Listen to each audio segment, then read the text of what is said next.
En Mateo capítulo 13 estuvimos viendo, al final del capítulo 13 estuvimos viendo las parábolas que el Señor Jesús está enseñando, con las cuales está instruyendo a sus discípulos, y fueron unas parábolas, una serie de parábolas que están relacionadas con el reino de Dios. Recordemos que la gran mayoría de esas parábolas, si no es que todas, tienen que ver con el reino de Dios y surgen a causa de alguna situación que estén atravesando tanto los discípulos como la gente que se acercaba, o en respuesta a alguna situación o pregunta que hacían los fariseos o cualquier otra persona que estuviera cerca del Señor Jesús.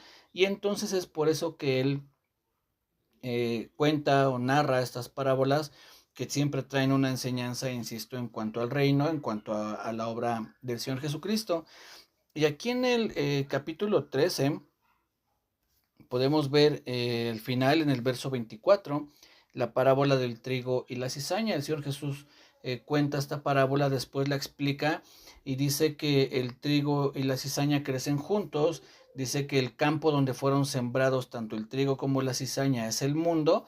No dice que sea exclusivamente la iglesia, porque hay veces que lo enfocamos solamente a la iglesia.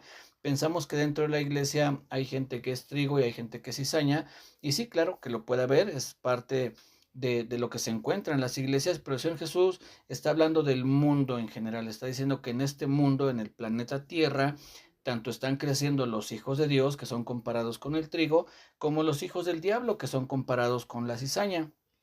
Y entonces nos dice que esto va a ser así hasta el fin de los tiempos, hasta que venga el Señor Jesucristo.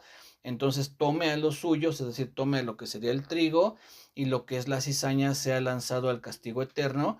Ahí es donde ya habrá realmente una separación entre el trigo y la cizaña. Mientras, por lo tanto que estamos en este mundo, pues tenemos que seguir, entre comillas, lo digo, conviviendo con la cizaña. Digo entre comillas en el sentido que hay veces que no es realmente una convivencia, sino estamos subsistiendo juntos, los que creemos que somos hijos de Dios, con aquellos que han rechazado el mensaje de salvación y pues hasta el día de hoy pertenecen al reino de las tinieblas, en este caso, es decir, al bando contrario. Y entonces está esa interacción entre hijos de Dios con los hijos del diablo. Después el Señor Jesús cuenta parábolas, la parábola de la levadura, la semilla de mostaza, la perla de gran precio, el tesoro escondido, y cada una de esas parábolas tiene su enseñanza igual en cuanto al reino. Cuando habla acerca de la parábola de la semilla de mostaza o de la levadura, está hablando de cómo es el proceso del crecimiento del reino. Fue sembrada una semilla muy pequeña, como la semilla de mostaza, dice el Señor Jesús, pero cuando germina, cuando crece, es la más grande de las hortalizas. Y es así como funciona el reino de Dios. Fue sembrado algo pequeño, solamente 12 personas estaban muy cerca del Señor Jesús, después 120 en el aposento, y de ahí sabemos que hoy son millones los que han seguido al Señor Jesús, los que son considerados como sus discípulos. Entonces vemos cómo va creciendo el reino, así como el Señor Jesús lo explica aquí, una pequeña semilla que después se convierte en la más grande de las hortalizas. En cuanto a la levadura, o la parábola de la levadura, es lo mismo.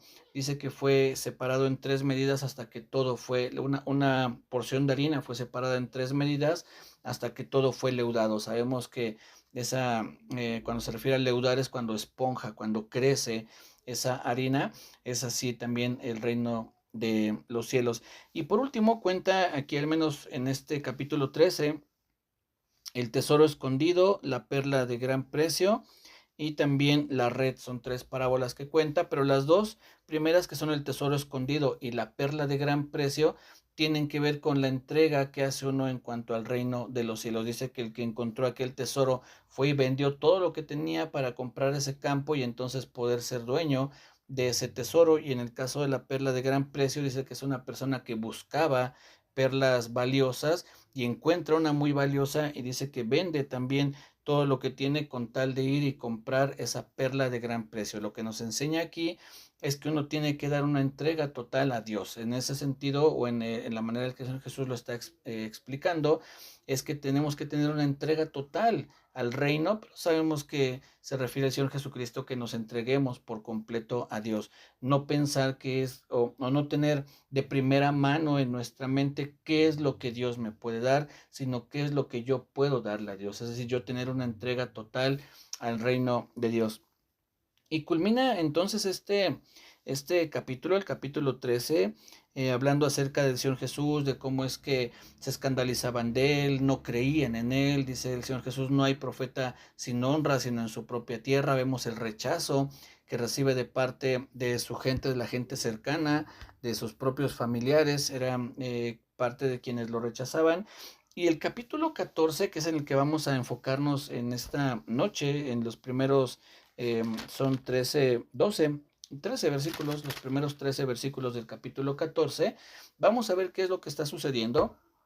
Definitivamente no creo que esto sea casualidad, es decir, que el Señor Jesús termine de hablar acerca del reino, de contar estas parábolas, y enseguida Mateo ponga este evento que vamos a considerar en esta noche. Para mí está muy relacionado, tiene que ver, no es que se salte de un tema a otro, sino que va todo hilado, viene muy de la mano. Vamos a ver lo que dice entonces en Mateo capítulo 14. Vamos a leer hasta el verso 13 y después vamos ya revisando el pasaje. Dice Mateo 14 a partir del verso 1: en aquel tiempo Herodes el tetrarca oyó la fama de Jesús y dijo a sus criados: este es Juan el Bautista, ha resucitado de los muertos, y por eso actúan en él estos poderes. Porque Herodes había prendido a Juan y le había encadenado y metido en la cárcel por causa de Herodías, mujer de Felipe su hermano, porque Juan le decía: no te es lícito tenerla. Y Herodes quería matarle, pero temía al pueblo porque tenían a Juan por profeta. Pero cuando se celebraba el cumpleaños de Herodes, la hija de Herodías danzó en medio y agradó a Herodes, y por lo cual, éste le prometió con juramento darle todo lo que pidiese. Ella, instruida primero por su madre, dijo: dame aquí en un plato la cabeza de Juan el Bautista.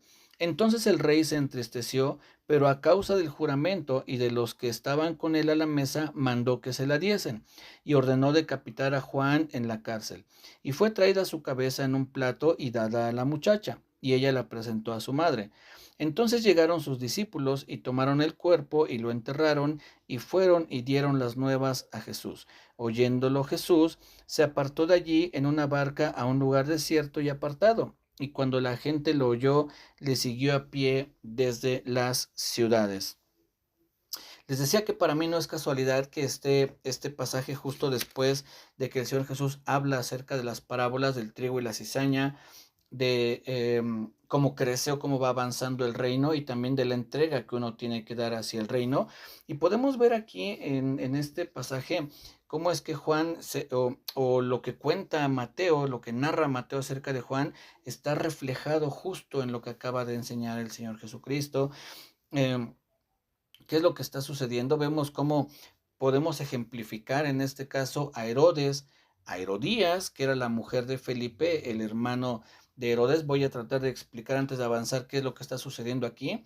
Esta mujer llamada Herodías se había casado con un hombre que se llama Felipe, que a su vez este Felipe era hermano o medio hermano de Herodes, el que menciona aquí, Herodes el tetrarca. Entonces tengamos esto presente: Herodes el tetrarca y Felipe son hermanos. La mujer de Felipe deja a este varón, a Felipe, para juntarse ahora con Herodes, es decir, con el que era su cuñado. Ahora ya no es su cuñado, ahora es su pareja. Entonces estaban viviendo ahí una situación de pecado, en el que la mujer abandona a su marido para juntarse con otro, pero lo peor del caso es que entre estos dos hombres son hermanos, o al menos medios hermanos, pero estaban relacionados familiarmente, ¿sí?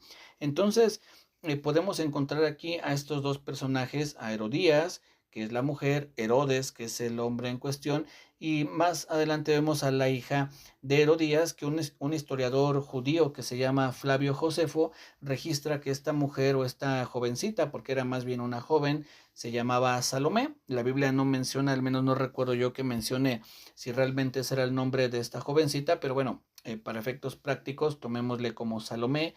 Entonces son tres personas que son consideradas, o podemos considerarlas como la cizaña, como este grupo de personas que están en pecado, que están cometiendo ciertos pecados que vamos a ver ahorita, y que afectan en este caso a Juan el Bautista, al trigo. Juan el Bautista lo podemos considerar como el trigo, haciendo alusión a la parábola del trigo y la cizaña. Y por otra parte están, como les digo, Juan Herodes, Herodías y Salomé, siendo en este caso el ejemplo de la cizaña. Si pudiéramos ponerle un segundo título a esta enseñanza, sabemos que el primero es la muerte de Juan el Bautista, como pudieron ver en la invitación, pero si podemos agregar un título sería algo así como una serie de pecados fatales, no de Juan el Bautista, pero sí de estos tres personajes, una serie de pecados fatales, fatales tanto para ellos, pero también para Juan el Bautista. El pecado de estas personas afectó directamente a Juan el Bautista y podemos verlos a ellos como la cizaña, a Juan como el trigo, pero también podemos ver como Juan, reflejado en estas parábolas del reino, él dio su vida o dio todo por el reino de los cielos, como lo podemos ver en la parábola del tesoro escondido y de la perla de gran precio. Él dio todo por ese reino, él dio su vida literalmente por el reino. Le costó la vida a Juan el Bautista predicar el evangelio, ser parte de esos hombres que llevaron el evangelio, que predicaron acerca del evangelio del Señor, aunque sabemos que el Señor todavía estaba vivo. Es decir, se habla muchas veces de que el evangelio comienza a partir de la muerte del Señor y que Él asciende, resucita, asciende al cielo, pero realmente el evangelio es predicado desde que el Señor Jesús está en la tierra. Comienza Juan a predicar ese evangelio y entonces es que él es parte de ese grupo que ya hablan acerca de esas buenas nuevas, de las buenas noticias que venían a darse aquí al mundo, de que iba a venir el Mesías, el Salvador del mundo.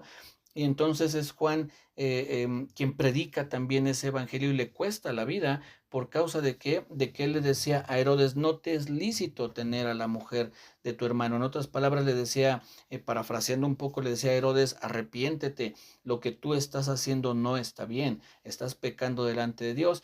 ¿Y cuál es la reacción de Herodes? Meterlo a la cárcel. Vamos a ver, como les decía, una serie de pecados fatales.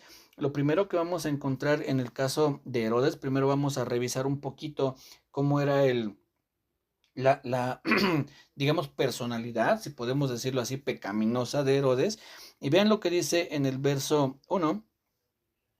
Herodes decía, este es Juan el Bautista que ha resucitado de los muertos y por eso actúan en él estos poderes.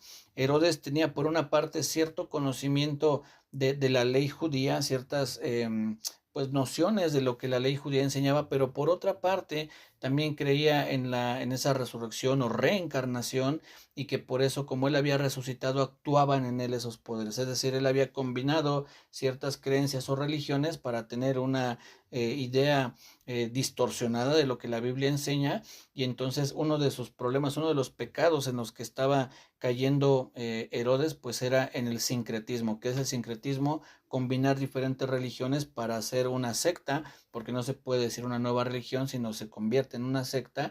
Y Herodes aquí pensaba por una parte o creía en la resurrección, pero por otra parte en la posesión de los espíritus, porque decía él, hablando del Señor Jesús, decía él es Juan el Bautista que resucitó y actúan en él estos poderes. Obviamente no era Juan, porque ni siquiera se parecía a Juan, es decir, eran dos personas completamente distintas, pero Herodes tenía esta confusión dentro de sus creencias.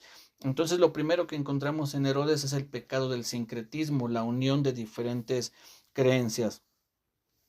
Después vean lo que dice en el verso 3, porque Herodes había prendido a Juan y la había encadenado y metido en la cárcel por causa de Herodías, mujer de Felipe, su hermano. ¿Qué otra cosa había en Herodes? Adulterio. Él estaba adulterando con la mujer de su hermano y entonces era parte de todo, de ese conjunto de pecados que vamos a encontrar y que todos ellos resultaron en la muerte de Juan el Bautista.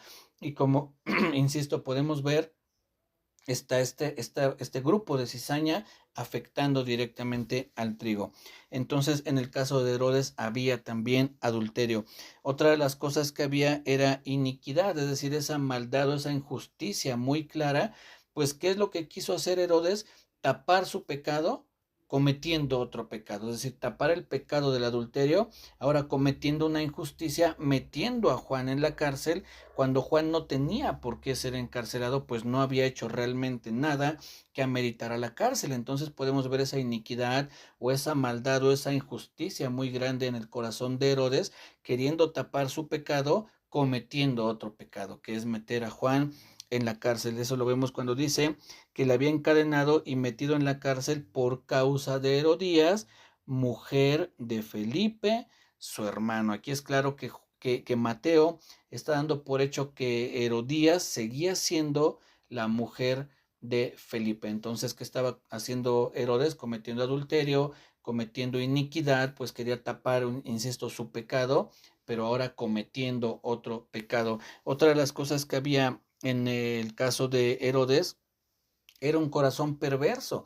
había perversidad en su corazón. Pues vean lo que dice vamos a seguir leyendo el verso 4, dice, porque Juan le decía, no te es lícito tenerlo, es decir, no está bien, no es correcto que tú estés viviendo o juntado con la mujer de Felipe, tu hermano. Y verso 5 dice, y Herodes quería matarle.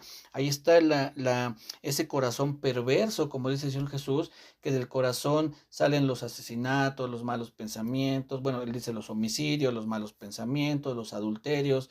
Vemos cómo el corazón de Herodes era un corazón que tenía perversidad, pues estaba pensando en asesinar a Juan el Bautista para callarlo y que no le estuviera diciendo más el pecado que él estaba cometiendo. Entonces vemos cómo se agrega un pecado más dentro de la vida de Herodes, que era en este caso el corazón perverso. Otra de las cosas que encontramos es inmoralidad. Vamos a ver por qué inmoralidad. Vamos a seguir leyendo.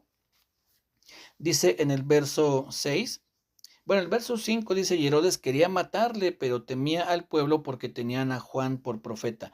Pero cuando se celebraba el cumpleaños de Herodes, la hija de Herodías danzó en medio y agradó a Herodes. Esta danza, por algunos comentarios y algunos pues estudiosos de la Biblia han llegado a la conclusión que fue una danza sensual, que fue una danza que tenía cierta carga de sensualidad, aunque esta chiquilla o señorita, o no sé cómo decir, pues era joven, se cree que no pasaba tal vez de los 17 años, y todo parece indicar que la danza o el baile que presentó delante de Herodes fue algo sensual, y entonces Herodes se engancha, en ese momento como que se ofusca, es decir, se embeleza con la danza de esta jovencita, y entonces le promete darle lo que ella le pida. Pero ¿qué fue lo que motivó a que Herodes hiciera tal declaración? La inmoralidad que había en él. Hay un contexto o un entorno de inmoralidad en la vida de Herodes, pues estaba juntado, estaba viviendo con la mujer de su hermano. Entonces no podemos descartar que este hombre haya puesto la mirada en esta jovencita de una mala manera, y en la danza que esta joven presentó, bueno, pues fue algo que atrajo la atención de Herodes y le hace una promesa de darle lo que ella pida. Eso nos indica que muy posiblemente, o más bien claro, que había inmoralidad en el corazón de Herodes, pero que esta reacción que él tiene ante la danza de esta joven, pues fue causada por esa inmoralidad que había en él. Entonces también encontramos inmoralidad en la vida de Herodes. Después, otra cosa que vamos a encontrar es que no tenía dominio propio. Él hace una promesa en un momento de emoción cuando dice en el verso 7, por lo cual éste le prometió con juramento darle todo lo que pidiese. Esta promesa o este juramento que hace Herodes fue en un momento de emoción, fue en un momento en el que queda cautivado, muy posiblemente, por la danza de esta joven, y entonces, sin un dominio propio, movido por sus emociones, le dice, pídeme lo que quieras, yo te doy lo que quieras, y te lo juro que te voy a dar lo que tú me pidas. Entonces vemos como no había un dominio propio en él, había una situación en la que sus emociones o sus decisiones eran tomadas en medio de sus emociones, y eso no está bien. Recordemos que parte del fruto del espíritu es el dominio propio o la templanza, como también dice en ese pasaje, la templanza es sinónimo de dominio propio, cuando dice más el fruto del espíritu es amor, gozo, paz, paciencia, benignidad, bondad, fe, mansedumbre y templanza. Incluso hay otras versiones de la Biblia que dicen dominio propio al final, ¿sí? Entonces encontramos que este era un hombre que no tenía dominio propio, y que por último vamos a encontrar al menos en este pasaje que era de carácter débil, o en otras palabras, que se dejaba presionar o influenciar por la gente que le rodeaba. Esto lo encontramos cuando dice en el verso 8, ella, instruida primero por su madre, dijo, dame aquí en un plato la cabeza de Juan el Bautista. Entonces el rey se entristeció, pero a causa del juramento y de los que estaban con él a la mesa, dice, mandó que se la diesen. Es decir, él hizo un juramento y él dice, pues por causa de este juramento y de la gente que estaba a su alrededor, la presión social que ejercieron ellos hizo que él cediera ante esta petición, que de alguna manera él entendía que no estaba bien, que era algo que iba a cometer un asesinato, aunque no era él directamente quien iba a matar a Juan el Bautista, pero por una orden de él iba a ser asesinado Juan. Entonces tenía él un carácter débil, no supo decir que no a esta joven, no supo sobreponerse ante un juramento. Él pudo haber hecho, no, eso que tú me estás, yo juré, está bien, yo lo dije, pero también puedo retractarme y no concederte eso que me estás pidiendo. Sin embargo, pues podemos ver que era de carácter débil. Entonces en Herodes había sincretismo, esa unión de diferentes creencias, adulterio, iniquidad, un corazón perverso, inmoralidad, sin dominio propio y con un carácter débil. Todo esto fue lo que se juntó para que, como les decía hace un rato, Juan el Bautista muriera, fuera decapitado, fuera asesinado a manos, entre comillas, de Herodes, porque insisto, aunque no fue directamente el que lo mató, pero él dio la orden de decapitar a Juan el Bautista. En el caso de Herodías, la mujer de Felipe, quien en ese momento vivía con Herodes en adulterio, pues encontramos, aunque no nos describe mucho de lo que esta mujer hace, pero claramente había adulterio, estaba viviendo en adulterio juntamente con Herodes, había maldad en su corazón, pues permite que su hija dance de una manera, podemos pensar, inapropiada. Había esa maldad de que la mujercita o la muchachita cautivara a Herodes y entonces poderle hacer una petición que fue terrible, la cabeza de Juan el Bautista, y había manipulación. Eso es algo que claramente estaba en esta mujer, manipulando las cosas, poniendo por delante a la hija, haciendo que Herodes pues la mire, yo creo que la codicie, y entonces ante toda esta situación le pide que maten a Juan el Bautista. Entonces, en el caso de Herodías había adulterio, maldad y manipulación, y todo esto se juntó o fue un conjunto de cosas que llevaron a la muerte a Juan. Y en el caso de Salomé, o la hija, no sabemos realmente si se llamaba Salomé, pero como les decía, bueno, para tener un nombre a esta joven, en el caso de Salomé, podemos entender que había al menos sensualidad, si es que ese baile fue así, que todo parece indicar que sí lo fue, y complicidad, fue cómplice con su madre del asesinato de Juan el Bautista. Ya pudo haberle dicho, no mamá, ¿cómo crees? Yo no puedo pedir eso. Sin embargo, fue cómplice, había una complicidad, se juntaron, tramaron un mal, planearon un asesinato y entonces se lo hacen saber o le hacen la petición a Herodes, y es que Juan el Bautista muere en manos de estas tres personas, tanto de Herodes, Herodías y de la hija de Herodías o Salomé. Y todo esto se junta para poder ver cómo esa cizaña, volviendo a la comparación, provocaron ese tropiezo, entre comillas, porque dice el Señor Jesús que serán quitados todos aquellos que sirven de tropiezo, y tropiezo no debemos de verlo necesariamente como un pecado, sino aquellos que afectan al trigo, que tienen una influencia negativa o que influyen para mal en su entorno, y nos vemos nosotros los hijos de Dios pues afectados por todos ellos. Si pudiéramos poner un ejemplo muy claro de esa maldad en cuanto a la cizaña y cómo los hijos de Dios se ven afectados, pues lo podemos ver en los gobiernos, los gobiernos alrededor del mundo, no únicamente aquí en nuestro país, sino en todo el mundo podemos ver cómo se da que esos malos gobiernos, opresores, perseguidores de los cristianos, pues son gobiernos que los podemos comparar con cizaña y que afectan al trigo, que de alguna manera sirven de estorbo, sirven de presión, sirven de tropiezo para todos aquellos que quieran andar en los caminos del Señor. Y yo creo que, insisto, Mateo cuenta esta historia como para traer o para que tengamos ese claro ejemplo entre lo que acaba de enseñar el Señor Jesucristo en cuanto al reino y lo que está sucediendo con Juan el Bautista. Y en el caso de Juan el Bautista, pues podemos ver cómo él fue fiel a la predicación del Evangelio. Él sabía que se estaba metiendo en un camino muy angosto al confrontar a Herodes y decirle, oye, eso que tú estás haciendo no está bien. Herodes tenía todo el poder que se le diera la gana para hacer lo que él quisiera, como lo hizo en este caso, injustamente, sin que hubiese un juicio, sin que hubiese un tribunal, sin que hubiese nada, mete a Juan el Bautista arbitrariamente a la cárcel y después de eso también de la misma manera arbitraria lo manda a decapitar. Entonces vemos cómo Juan tenía la conciencia de que lo que él estaba haciendo, que era predicar el evangelio, predicar el arrepentimiento de los pecados, y en este caso a Herodes, pues él conocía que estaba corriendo peligro, pero aún así, como lo podemos ver en la parábola de la perla de gran precio y del tesoro escondido, él dio todo por ese reino. Él puso su vida por delante y le costó pues su vida el haber sido fiel a la predicación del evangelio. Él tenía una encomienda. Él, cuando le preguntan, oye, ¿tú eres el Mesías? Él dice, no, yo no soy el Mesías. Entonces, ¿eres Elías o el profeta o quién eres?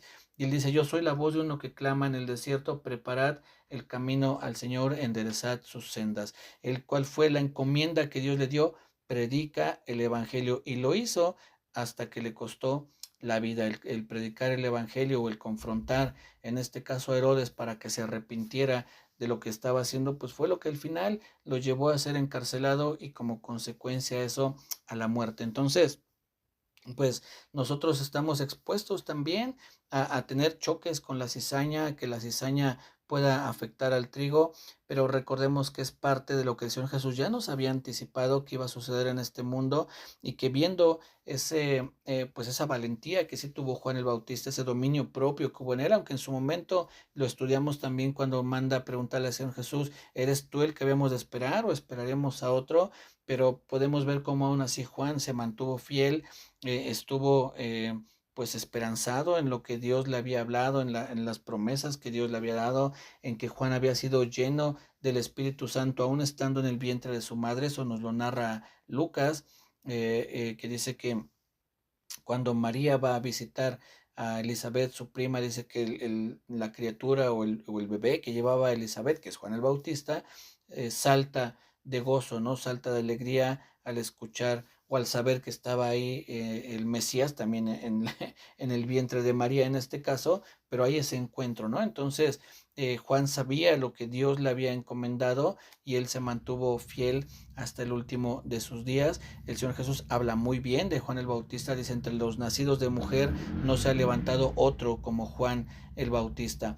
Entonces vemos cómo fue un hombre entregado, que dio su vida por la predicación del evangelio a pesar de la gente que le rodeaba, de las personas con las que tuvo que enfrentarse, y que pues los llevaron al final de sus días. Pero miren, para terminar, para que no concluyamos con esta imagen pues un poco triste, ciertamente, veamos lo que dice en el verso 12.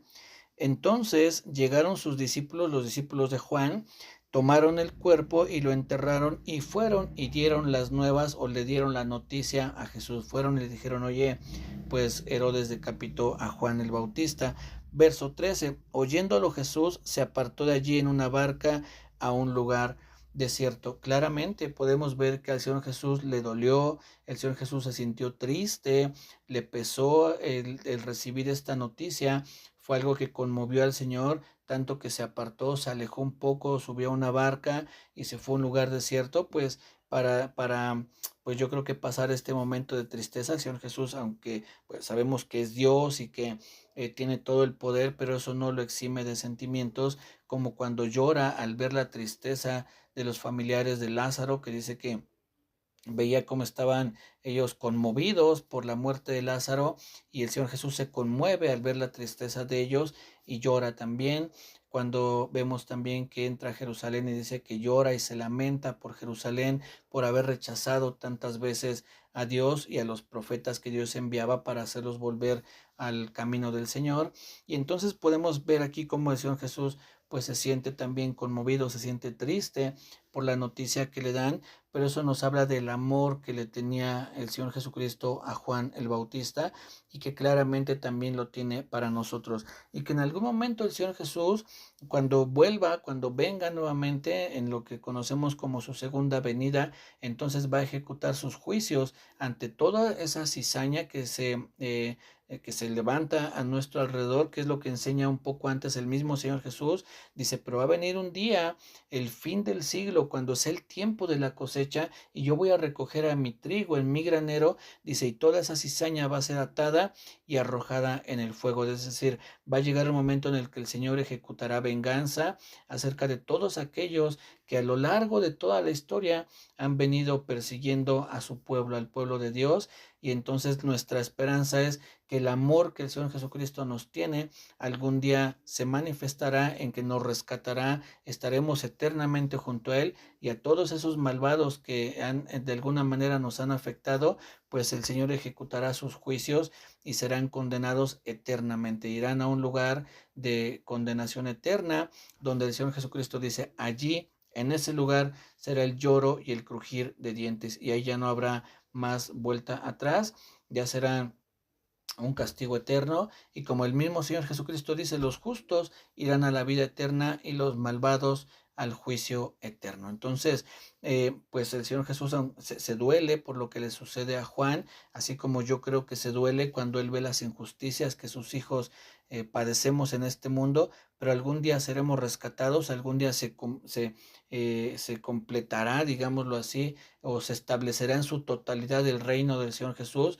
donde ya no habrá más injusticia, donde ya no padeceremos, donde ya no habrá dolor, donde ya no tendremos que padecer lo que hasta el día de hoy padecemos, incluso hablando de nuestro cuerpo, pues las enfermedades que podamos padecer, los dolores, el cansancio, el desánimo, el hambre, la sed que hoy en día tenemos, llegará un momento en el que eso ya no estará presente, y esa es nuestra esperanza, ¿sí? Saber que el Señor Jesús vino a empezar a comenzar el rescate de cada uno de sus ovejas, y que a lo largo de estos 2000 años Él ha seguido rescatando sus ovejas vez tras vez, vez tras vez, y algún día nos tocará a nosotros que seamos rescatados también de este mundo de maldad para estar en su presencia toda una eternidad. Esa es parte del reino del que el Señor Jesús viene hablando, del que podemos ver el reflejo en la vida de Juan el Bautista, y que también nosotros nos vamos a ver reflejados en ese reino, rescatándonos el Señor, y por otra parte enviando al castigo eterno a todos aquellos que sirven